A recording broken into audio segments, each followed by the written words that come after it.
Hey, Kratom family. This is the Kratom Sobriety Podcast. My name is Libby, and today I'm here with a super special guest. Her name is Sue. Sue, do you want to introduce yourself to the listeners? Yes, my name's Susan Eppard, and I'm here today to let people know that my son, Matthew Joseph Ballard, died from Kratom at 22 years old. Yeah, I'm wishing we were meeting under different circumstances, and I'm so sorry to hear about your son. But I'm really grateful that you're coming on today to tell us about his story. Do you want to tell us a little bit about him?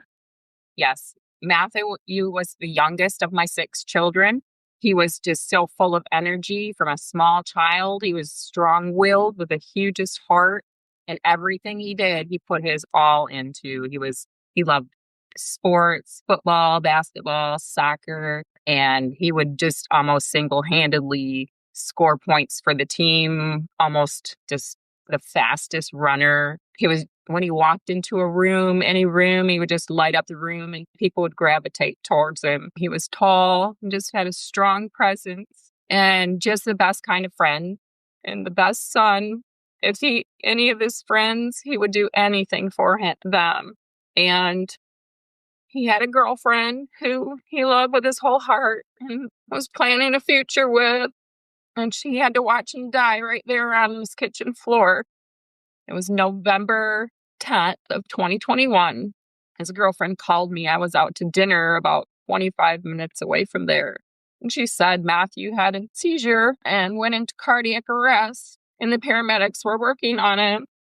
And so I drove as fast as I could to get there. And when I got there, I said, I'm sorry, his son didn't make it. But they wouldn't let me in to see him for quite a while I just laid outside on the ground, crying and screaming for God to give me my baby boy back. And then when they let me in, I went in there and knelt next to him, just brushed his hair and kissed his forehead. And he was still intubated, so he had that plastic thing in his mouth. And he was cold already and stiff and gray colored, no color left. I knew he was gone. And it was just I really died that day. I have never not been the same since. It took my life away too, not just my son. And then when I left there, I had to call Matt's brother and his 4 sisters and tell them all that their baby brother died. And it was the worst thing I can ever imagine anybody ever having to do besides his death. It was just the worst. My heart goes out to you. Thank you so much for sharing this. I know it's really challenging, and I think it's really important that you're here. So I'm really grateful that you're bravely sharing this story with us.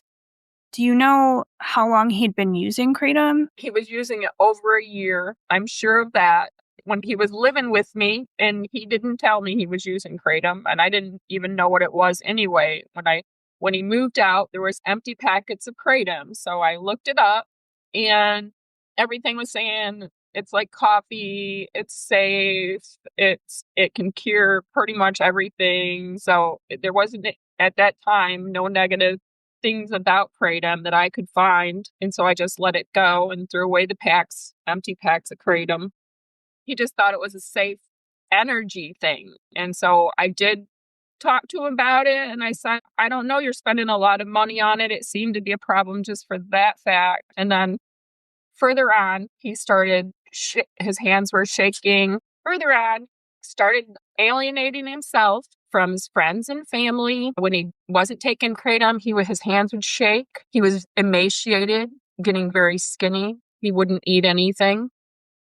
And I still really didn't know that was from the Kratom, but I learned later after he died, that's very common. And also that seizures are very common among people who use Kratom. He had never had a seizure. He was always perfectly healthy, never was hospitalized for anything.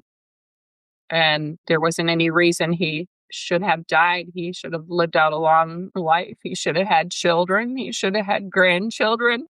But instead, he's just laying there in the ground. So did the autopsy report show any like pre-existing conditions that potentially had never been diagnosed before? Nope, the autopsy showed that he had no underlying conditions. He was perfectly healthy in every way, and there was no reason he should have died besides mitragynine. They ruled the cause of death to be toxic effects of mitragynine, which is an alkaloid found only in kratom. And there was nothing else. There was no street drugs, no prescription drugs, no alcohol. He just died from kratom powder, supposedly the least potent form of kratom in the United States. Yeah, that's certainly what we hear is that most of the time that's the safest route to go. Do you have any idea how much he was using? Have you spoken to his girlfriend at all about any of this? Has she been able to tell you anything that he didn't already tell you? Yeah, there was the day he died, there was one small package that was empty. So she don't know how long it took him, how long he had been using that small package. And so she don't really know because he was hiding it from her towards the end because he had to have realized he had a problem. And they couldn't tell you like how much was in his bloodstream from the autopsy? Yes. Yes, they did. They did. There was a number in there, Okay. so many milligrams per NL or something like that. I'm not Okay. exact. I Okay. don't really remember it, but yes, I have it on his toxicology. Got it. Had he ever experienced like addiction issues in the past or anything like that? No, he hadn't. Yeah, he had experience with different things, but he didn't have any type of problems with it. And he always did really well working and all that. And then once he started into the kratom, he couldn't keep the job. And so he lost one job. He couldn't pay his car payment, his insurance. All his money started going to kratom towards the end because he just had to keep getting taken more and more to get the same effect. Yeah. Just spiraled downhill until he died. I'm so sorry. I can't imagine what you've gone through the last few years. What kind of advocacy work are you doing on this end of things? Anytime there is a kratom ban bill or a KCPA bill, I email, call all the senators, representatives who are in charge of that bill and the sponsors. I've been to Congress. I've been to local ban meetings. Oh, I went to Tinley Park in Illinois, and I was pretty much the only one there that wanted the ban on kratom, and the rest of the people all were selling it and making money off it. So they didn't want it banned, but they did end up banning it. I'm really working hard towards local bans because state bans are very difficult to get. There's just too much corruption at that level. I also have social media, and I've reached over 10 million people in the past year telling them about kratom and what it can do to you. And I've done documentaries.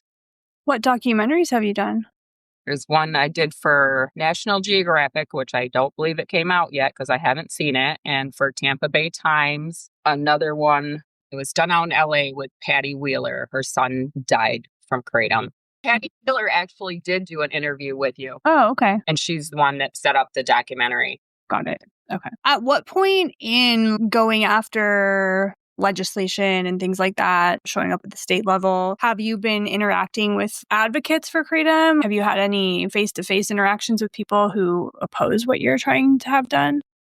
No, not face to face. I've been very careful and to try to steer clear of them as much as possible because I have had some very nasty comments from pro kratom, and it's very common. Every single day, I'll have somebody tell me something like, "Your son was a junkie," or "Your son was on heroin. He didn't die from kratom," or they'll tell me to kill myself because I was a crappy parent, or they'll tell me that my son killed himself because I was a crappy parent. And there's just a lot of really hateful people when I try to speak out about my son dying from kratom.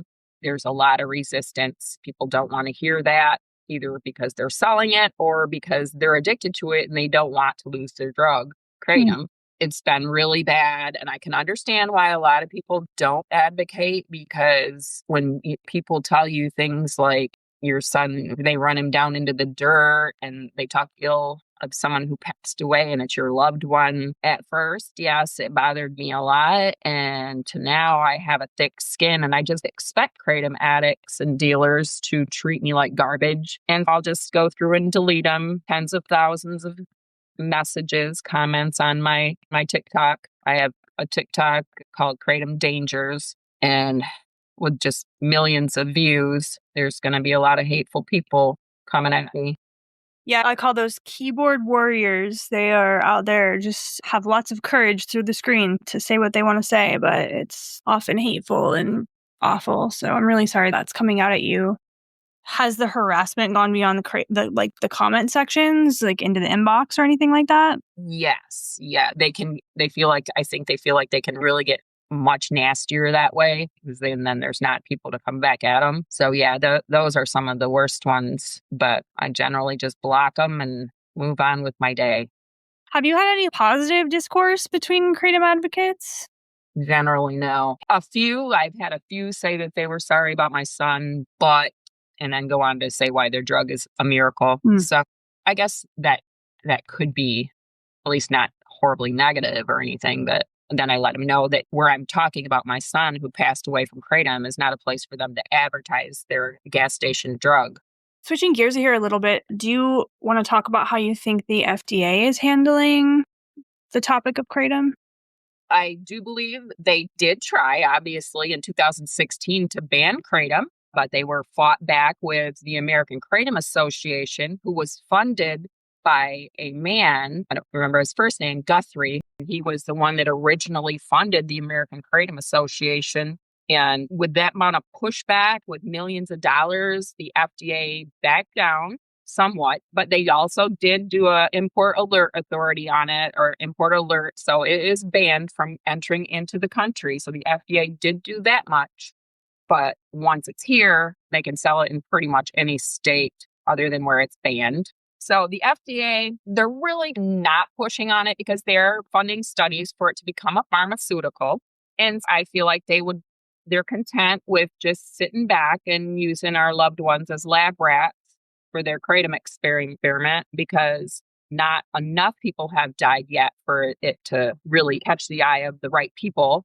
So I don't know how many really need to die. I know it's been in the hundreds, but I assume they want it to be more in the thousands before the FDA will actually do anything about besides the import alert. But the dose funding study they did, or they funded, they didn't do it, they funded it.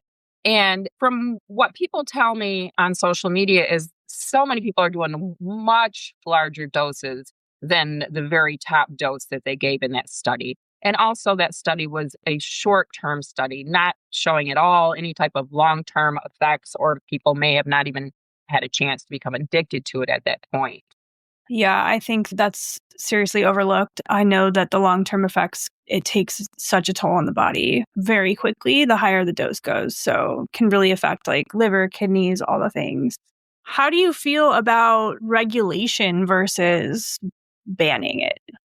What regulation does is lightly regulate with an age, which is fine and wonderful, but most people that are dying from it are over the age of 21. So that's probably not going to make that big of a difference in how many people are dying from it and also how many people are getting addicted to it. But the age part, I agree with that. There should be an age, but the banning of it would be much better, because with this regulation, all they're doing is saying, look, at this is safe to sell out of a gas station because the government regulated it. So it must be safe. They're not going to let us buy something that could kill us. So it gives a false impression that it's going to be a safe product to use for anything and everything because they advertise it as a cure-all. And it's just not that. It seems great at first.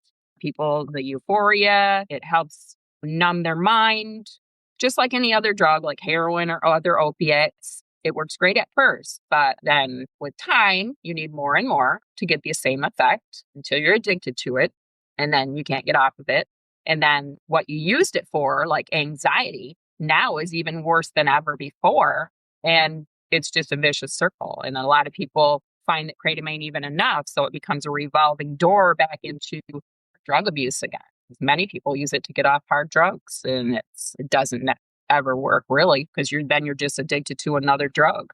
I'm curious if you could take 100% charge and authority over regulation. Would you put in regulations or would you just completely ban it? I would personally completely ban it, but realistically, with them wanting it to become a pharmaceutical, they don't want to ban it because then it won't be able to be studied as easily. So realistically, the FDA is not going to ban it. No, because they're going a different direction now. And so if I had to just regulate it, I would probably think, since there was like a 2-year-old that got into her mom's purse and she ate 3 pills, but the mom dished 2 of them back out, and then one of them was partially dissolved. But the mom didn't really think much of it, so the mom went back about her day, later found the 2-year-old dead, and tried to revive her. And these packaging, there's most of them are like an easy open Ziploc or a very easily open screw top that any child can get into.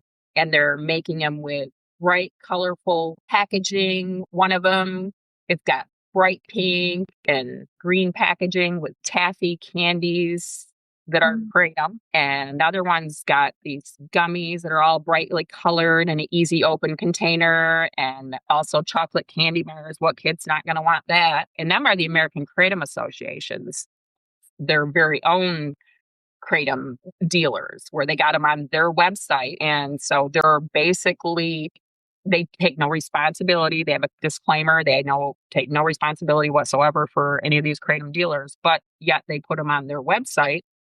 And some of the disclaimers are, it causes cancer. You can't mix it with antibiotics or vitamins. So they're all trying to say, well, we told you not to use it with a vitamin.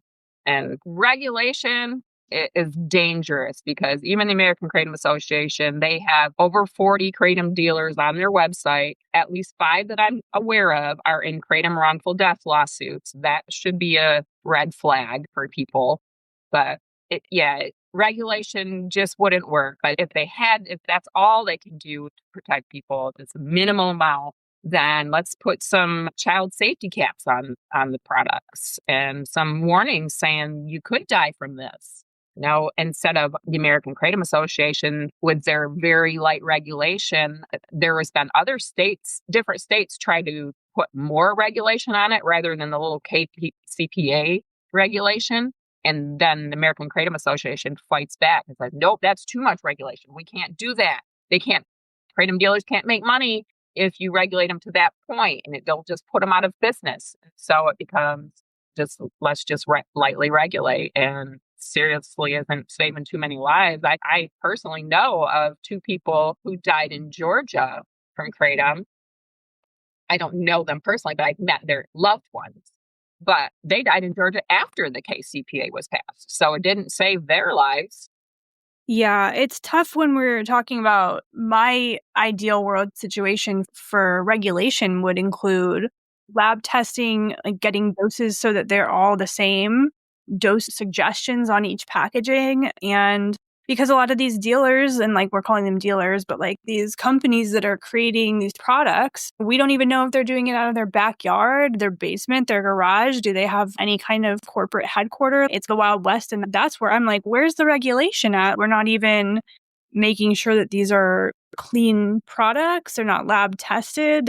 We don't know how much mitragynine is really in each little shot. So that's where I wish there was more regulation. But from your perspective, it really does sound like that wouldn't have saved anyone.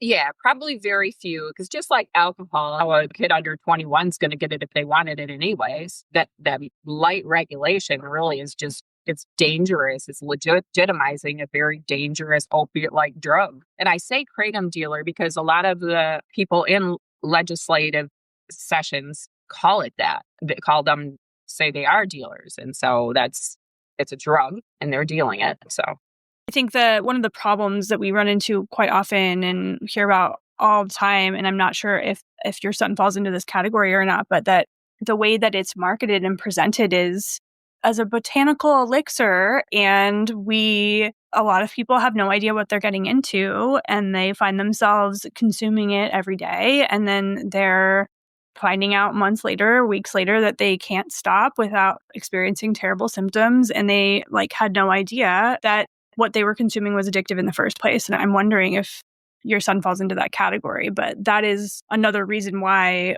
a lot of us are calling for more regulation if they're not going to ban it, because at least be showing what happens, show what you're selling on the bottle so that everyone that's consuming it knows exactly what they're getting into. Yeah, exactly. They should know. It should be right on the package instead of hidden in some disclaimer on a website that sometimes you can barely find.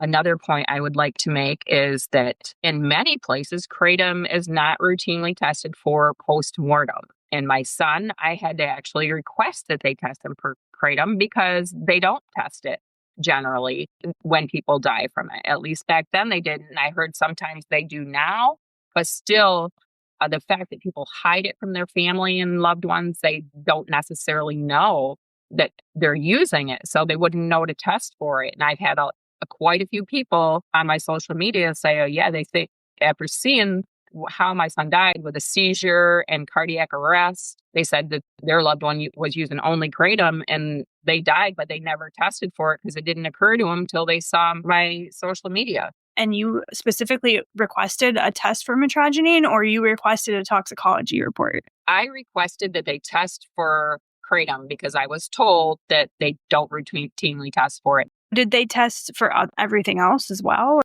Prescription drugs, extensive toxicology. Read the entire thing. It was done in great detail and the toxicology was by NMS. You would think anyone under the age of 40 that dies mysteriously under those circumstances would call for a toxicology report, wouldn't you? They would do a toxicology, but they wouldn't know to test for kratom in most cases where people are hiding their kratom use, because my son didn't tell me he was using it. He was apparently using it for a while before he moved out of my house, and I had no clue. So had I not found them empty packages at that point in time, I would have never known to even ask if they test for them. Yeah, absolutely. I was thinking back to my own usage, and I didn't tell anybody, really. So, scary thought. Is there anything else that we didn't cover that you want to go over, or any messages that you want to send to the listeners? I would just implore everybody who is using it to at least talk to their doctor and let the doctor know what else they're using and that they're using kratom, because many people tell me they don't tell their doctor. They're hiding it. If they're going to get surgery, they hide it. Should just keep an open line of communication with your doctor and don't use any other type of supplements with it. They're saying don't even use caffeine, vitamins, antibiotics, just the basic substances that a lot of people use in everyday life. If they have to use it, try to eliminate any other type of substance and try to use as little as possible. Maybe try to wean off of it, try to figure out a better way to manage whatever it is that's they're using it for. Yeah. And mostly just let their family know, because I've heard a lot of people say, I didn't even know he was using it or she was using it. And so in that case, they don't know test for it when they die. What's your plan going forward to continue the advocacy work? I will continue to call and email all the representatives and senators and attend as many meetings as I'm physically possible to attend. And I go into every single smoke shop in every city, town, state I visit, everywhere I go, and I inform them of what they're selling. I show them my son's toxicology report, his death certificate. I show them pictures of him and try to make sure they realize it's real, that you can die from it. Some people didn't know, but I believe a lot of them really do know that people are dying from it. Yeah, I'm really interested in that. So you're going to smoke shops and talking to managers and owners about what they're selling. I'd love to hear a little bit about that. How do you go about that? I go in there first and I usually try to ask a few different questions to see where their stand is on it. And usually the owners are pretty defensive, but the workers themselves, I've heard a lot of bad things, like that the kratom users will come in there several times a day shaking which just made me flashbacks to my son. And every single one of them, I've asked, would you let one of your loved ones use this drug? And they all said no. Not one single person that sees people coming in there like that would allow their family members or loved ones to use this. They warn them. That's powerful. So to end on a little bit of a lighter note, do you want to tell me a little bit about you and what you like to do for fun or My life isn't all that fun anymore. I would say anytime I have grandkids, I have a lot of grandkids. I have 13 and one on the way. And I still have 5 children and 3 stepchildren. I like to go places where there's scenic things, and everywhere I go, I'm taking videos for my next social media. That's where my mind's always at. I can't really stray from that. I have to stay focused on that because every time another person comes to me and says that their child or their loved one died from kratom, and just hit me all over again. On a positive note, I've had many people say that they quit because of my son's story, and many of them come back and say, I've still quit, and in honor of your son and his memory. And a lot of people trying to quit because of his story. A lot of people tell me that they didn't know what it was, but they'll never take it now, and they'll warn people. And I think I've really reached a lot of people and warned them before the American Kratom Association gets to them and tells them, oh, it's just safe. It's like coffee. It's a wonder drug. And so that's one of my main focuses and goals is just to make sure that they hear the truth before they hear the lie. Mm. And then it's too late. It sounds like you're doing some really good work and you're reaching a lot of people. Is it just through TikTok that you use any other platforms you're using? It's pretty much just TikTok. I have just a few videos on YouTube that I don't spend much time on that at all. Because my TikToks take off so much, it becomes overwhelming with the comments, and I try to make sure I can respond or at least delete the nasty comments. And so that really, I don't have any extra time to get on other social medias. Otherwise, I probably would. I am on Twitter to a degree, but I try to stay focused on what I'm doing so that I can make sure I'm answering people and helping whenever I can. Yeah, I think what you're doing is really beautiful and really important. And yeah, thank you so much for sharing all of that with us and sharing your story with us and sharing a little bit about who Matthew was too. I'm really grateful that you're here. I hope you have a beautiful rest of your day. Thank you. You too. Thank you for your time.